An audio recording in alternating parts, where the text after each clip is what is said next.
మల్లాది విష్ణు గారు, మీరు విజయవాడలో ఉంటూ చాలా చూసుంటారు. చంద్రబాబు పాలన 2014-19 మధ్యలో అప్పుడు కృష్ణా పుష్కరాల్లో 40 ఆలయాలను ఎలా కూల్చేశారో చూశారు.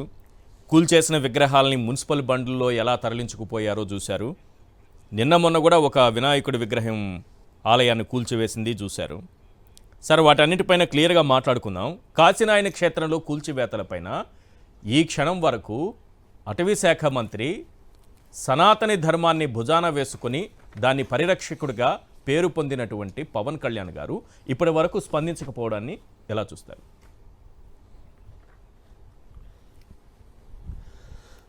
సార్, ఇప్పుడు మనం కాశీనాయన పుణ్యక్షేత్రం జ్యోతి క్షేత్రం గురించి ఆంధ్రప్రదేశే కాదు యావత్ పక్క రాష్ట్రాల నుంచి కూడా అనేక మంది భక్తులు వస్తూ ఉంటారు.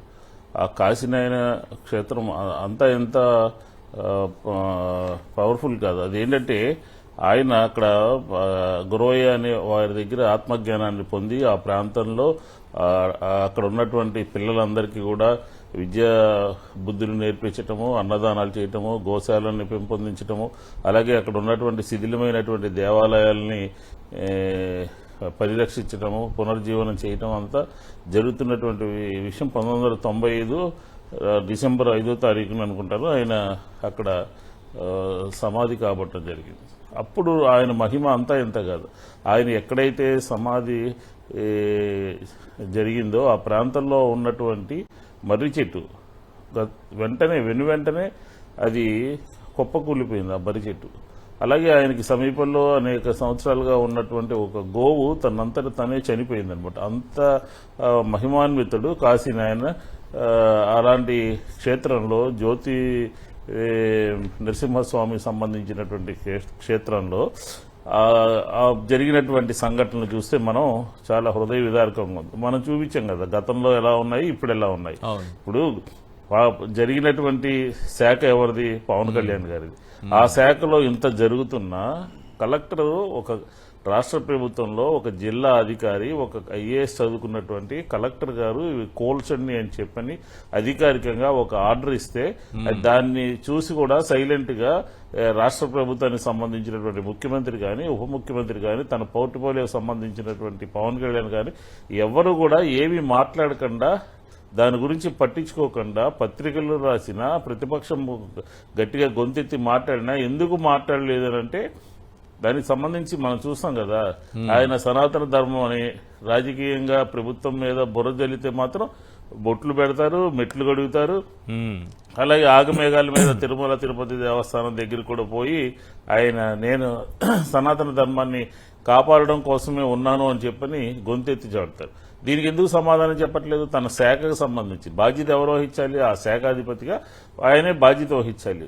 కూల్చేస్తున్నా అక్కడ రజకులకు సంబంధించినటువంటి అన్నదాన సత్రాలను కానీ లేకపోతే ఇతర కులస్తులకు సంబంధించినటువంటి అన్నదాన సత్రాలు కానీ గోశాలలు కానీ నిర్దాక్షిణ్యంగా కూల్చేయడం జరిగింది. ఇది హిందూ ధర్మాన్ని ఆంధ్రప్రదేశ్ లో పరిరక్షిస్తున్నటువంటి కూటమి ప్రభుత్వం యొక్క జరిగిన మీ ప్రభుత్వ హయాంలోనే కేంద్ర ప్రభుత్వం నుంచి మీ ప్రభుత్వ హయాంలోనే మీరున్నప్పుడే అధికారంలో ఉన్నప్పుడే కేంద్ర ప్రభుత్వం నుంచి కూడా ఆర్డర్స్ వచ్చినట్టున్నా కదా. అక్కడ మినిస్టర్ ఆ శాఖ మీకేదో లెటర్ పంపించింది దీనికి సంబంధించి. సార్, భూపేష్ యాదవ్ గారికి జగన్మోహన్ రెడ్డి గారు 18/8/2023 ఒక ఉత్తరం రాయడం జరిగింది. ఏమని ఉత్తరం రాశారు? ఇది చాలా మహిమాన్వత కలిగినటువంటి పుణ్యక్షేత్రము అనే అక్కడ ఆధ్యాత్మికమైనటువంటి వాతావరణం వెళ్లి విరుస్తుంది.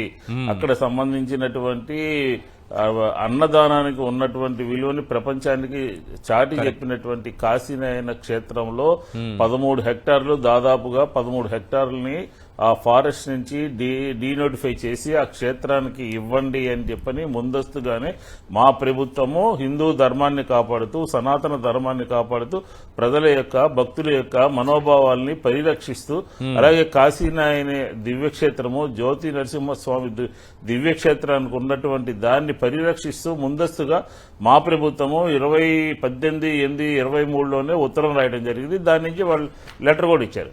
కానీ ఈ ప్రభుత్వం వచ్చిన తర్వాత ఒక కలెక్టర్ ఒక ప్రభుత్వం యొక్క దాంట్లో కీలకమైనటువంటి వ్యక్తి, ఒక అటవీ శాఖకు సంబంధించినటువంటి మంత్రి వేషధారణలో గాని మాటల్లో గాని పదే పదే హిందూ ధర్మాన్ని కాపాడుతానని చెప్పని భక్తిభావంతో ఉంటానని చెప్పని ప్రజల్ని మభ్యపెడుతున్నటువంటి పవన్ కళ్యాణ్ గారు దీనికి ఏమని సమాధానం చెప్తారు? ఈ రోజు వరకు కూడా దాదాపుగా నెల రోజులు కావస్తున్నప్పటికీ కూడా ఇప్పటి వరకు కూడా నోరు మెదపడినటువంటి పరిస్థితి మనం చూస్తా ఉన్నాం. అంటే ఇదే కాదు, ఈ 10 నెలల కాలంలో ఆంధ్రప్రదేశ్ లో జరిగినటువంటి హిందూ ధర్మానికి వ్యతిరేకంగా అలాగే హిందూ ధర్మాన్ని కించపరిచే విధంగా అనేక సంఘటనలు జరిగినాయి. ఎవరైనా సరే ఈ తిరుపతి లడ్డూని రాజకీయానికి ఉపయోగించుకుంటారండి? ఎవరైనా సరే అక్కడ భక్తుల యొక్క ప్రాణాలు పోవడానికి కారకులు అవుతారండి? ఏ ప్రభుత్వం అయినా సరే ఇలాంటి దుశ్చర్యలకు పాల్పడుతుందా? అదే కాకుండా ఒక సీరియల్గా 10 నెలలుగా ఆంధ్రప్రదేశ్లో జరుగుతున్నటువంటి విషయాలని, వివిధ పట్టణాల్లో జరుగుతున్నటువంటి సంఘటనలని, దేవాలయాల మీద జరుగుతున్నటువంటి పరిణామాలని మనం ఒకసారి గమనిస్తే కాకినాడలో గాని, సత్తెనపల్లిలో గాని, అలాగే ఉత్తరాంధ్రలో గాని, నిన్నగాక మొన్న విజయవాడ ట్రెండ్ సెట్ లో గాని వినాయకుడి యొక్క ఆలయాన్ని కూల్చివేయటం అంటే ఎందుకని మాట్లాడట్లేదు ప్రభుత్వం? గత ప్రభుత్వంలో ఎవరో దుశ్చర్యలకు పాల్పడి ఉద్దేశపూర్వకంగా చేసినటువంటి సంఘటనల్ని రాజకీయంగా లేవనెత్తి చూపుతూ ప్రభుత్వం మీద, ప్రభుత్వ అధినేత మీద హిందూ ధర్మానికి వ్యతిరేకంగా ఉన్నారు అని చెప్పని రాజకీయం కోసం, రాజకీయ లబ్ధి కోసం మాట్లాడినటువంటి కూటమి నాయకులు గతంలో ఏం చేశారు, ఇప్పుడు ఏం చేస్తున్నారు? విజయవాడలో ఈరోజు చూడండి మీరు అక్కడ ఒక లేఅవుట్ అన్నమాట. ఆ లేఅవుట్ లో కొంతమంది ఒక 200 కుటుంబాలు ఉన్నారు. ఆ 200 కుటుంబాలు కూడా వినాయకుడు దేవస్థానాన్ని సొంత డబ్బులతో నిర్మించుకుంటా ఉంటే అర్ధరాత్రి దాని మీద ఒక నిర్ణయం తీసుకుని ఉదయాన్నే టౌన్ ప్లానింగ్ సంబంధించినటువంటి వాడు ప్రభుత్వ పెద్దల యొక్క ఆదేశానుసారం పోయి అక్కడ 2 బుల్డోజర్లు, దేవాలయాన్ని కొడటానికి 2 బుల్డోజర్లు ఉపయోగిస్తారండి ఎవరన్నా? 2 బుల్డోజర్లు పోయి వినాయకుడి యొక్క ఆలయాన్ని కుప్పకూలిస్తే, అలాగే అదే రోడ్లో మెయిన్ రోడ్డు మీద, మాస్టర్ ప్లాన్ రోడ్డు మీద ఎన్టీ రామారావు గారి విగ్రహాన్ని కడతా ఉంటే, అనుమతులు లేకుండా ఉంటే, నగరపాలక సంస్థ కళ్ళప్పి చూస్తా ఉంటే ఏమనుకోవాలి? లోపలేమో వినాయకుడి యొక్క దేవాలయాన్ని కూల్చేశారు, గర్భగుడిని కూల్చేశారు, మండపాన్ని కూల్చేశారు. ఆ రోజు అక్కడ ఉన్నటువంటి వాళ్ళందరూ ఎదురు తిరిగితే పలాయనం చిత్తగించారు. తర్వాత పక్క రోడ్డు మీద ఎన్టీ రామారావు గారి విగ్రహాన్ని కడుతున్నారు. ఇది పాలసీ అన్నమాట. కూటమి ప్రభుత్వం యొక్క పాలసీ ఏంటంటే గుళ్ళు కోలుకొట్టడము, గోశాలను కోలుకొట్టడము, చేపట్టడము.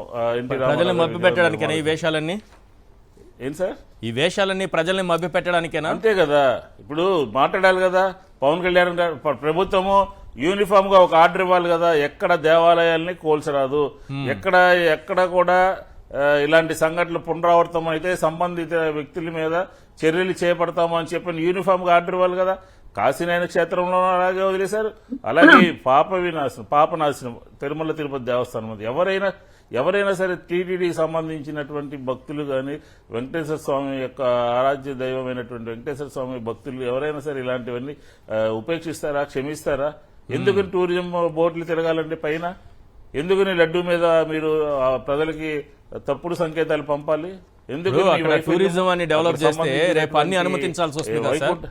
అన్ని అనుమతించాలా? మందు, మటను, ఇంకా ఏం కావాలో అన్ని దొరికిపోతాయి కదా. అంతే కదా. లేకపోతే అది అలో చేయకపోయినా టూరిజం టూరిజం ఎంజాయ్ చేస్తారు, అన్ని అక్కడే పడేసిపోతారు. కాలుష్యం ఒకటి. టూరిజానికి సంబంధించినటువంటి అన్ని అవలక్షణాలు అక్కడ చేరతాయి. ఇప్పుడు ఎంత పవిత్రంగా ఉంది తిరుమల తిరుపతి దేవస్థానానికి సంబంధించి, దాన్ని ఈరోజు ఖచ్చితంగా ప్రజలకు క్షమాపణ చెప్పాలి. అలాగే మీ యొక్క ప్రభుత్వం యొక్క, పోలీసు యొక్క, టీటీడీ అధికారుల యొక్క వైఫల్యం మూలంగా వైకుంఠ ఏకాదశి రోజున చనిపోతే అక్కడ ఉన్నటువంటి బాధ్యులైనటువంటి వాళ్ళని ఎవరిని బదిలీ చేయకుండా అక్కడ ఉన్నటువంటి ఎస్పీని బదిలీ చేసి మళ్ళీ కొద్ది రోజుల్లోనే అదే టౌన్ లో మళ్ళీ వేరొక పోస్టింగ్ ఇచ్చారంటే ఏమనుకోవాలి? ఏం సంకేతాలు పంపుతున్నారు మీరు హిందూ ధర్మం పట్ల, హిందువుల యొక్క మనోభావాల పట్ల? ఆంధ్రప్రదేశ్ లో జరుగుతున్నది ఏంటి అని చెప్పని మేము క్వశ్చన్ చేస్తా ఉన్నాం. అందుకే ఈ రోజు మా పరిపాలనలో జరిగినటువంటి హిందూ ధర్మాన్ని ఏ రకంగా పరిరక్షించడం జరిగింది, హిందూ ధర్మం యొక్క ప్రజల యొక్క మనోభావాలను ఏ విధంగా కాపాడుతుంది, పదే పదే జగన్మోహన్ రెడ్డి గారి మీద ఒక దాడి చేసేటటువంటి ప్రయత్నం చేస్తా ఉన్నారు. ఆల్రెడీ చేశారు. ఎన్నికల్లో తప్పుడు సంకేతాలు పంపించారు. కానీ జరుగుతున్నది తప్పంతా కూడా, జరుగుతున్నటువంటి అన్యాయం అంతా కూడా ఈ రోజు జరుగుతూ ఉంది. ఈ 10 నెలల్లో జరిగింది. 1 కాదు 2 కాదు, తిరుమల తిరుపతి దేవస్థానం దగ్గర నుంచి కాశీనారాయణ క్షేత్రం దగ్గర నుంచి విజయవాడలో వినాయకుడి గుడి పాల్గొట్టడం దగ్గర నుంచి అనేక సంఘటనలు జరుగుతున్నప్పటికీ కూడా ప్రభుత్వం నుంచి బాధ్యతగా సమాధానం చెప్పినటువంటి వారు ఎవరు కూడా లేరు. రైట్ రైట్ ఒక పాయింట్ అయితే చెప్పారు. ఎందుకని మీరు కేంద్ర ప్రభుత్వం మీ ప్రభుత్వమే కదా, ఎందుకని ముఖ్యమంత్రి గారు 15 రోజులు ఒకసారి పోతారు కదా, పవన్ కళ్యాణ్ గారు మోడీ గారికి బాగా క్లోజ్ కదా, ఎందుకని ఆ 13 ఎకరాలు జగన్మోహన్ రెడ్డి గారు ఉత్తరం రాసినట్టుగా మీరు ఎగ్జామ్షన్ 13 హెక్టార్లు ఎందుకని ఎగ్జామ్షన్ తీసుకురాలేకపోయారు, ఎందుకని ఆపలేకపోయారు, ఎందుకు తప్పైపోయినారు, కలెక్టర్ ఇచ్చినటువంటి ఆర్డర్ మీద ఎందుకు మీరు చర్యలు చేపట్టలేకపోయారు? ఇదంతా కూడా ప్రజలకు ఉన్నటువంటి అనుమానాలు, ప్రజలు వేస్తున్నటువంటి క్వశ్చన్లు ఇవన్నీ కూడా ఖచ్చితంగా మౌనంగా ఉన్నారు. కాబట్టి మౌనముని అవతారం ఎత్తారు తప్ప ఖచ్చితంగా ప్రజలకి సమాధానం చెప్పాల్సినటువంటి బాధ్యత కూటమి ప్రభుత్వం మీద, మరి ముఖ్యంగా అటవీ శాఖ మంత్రి మీద ఉన్నది అని చెప్పిన కూడా ఈ సందర్భంగా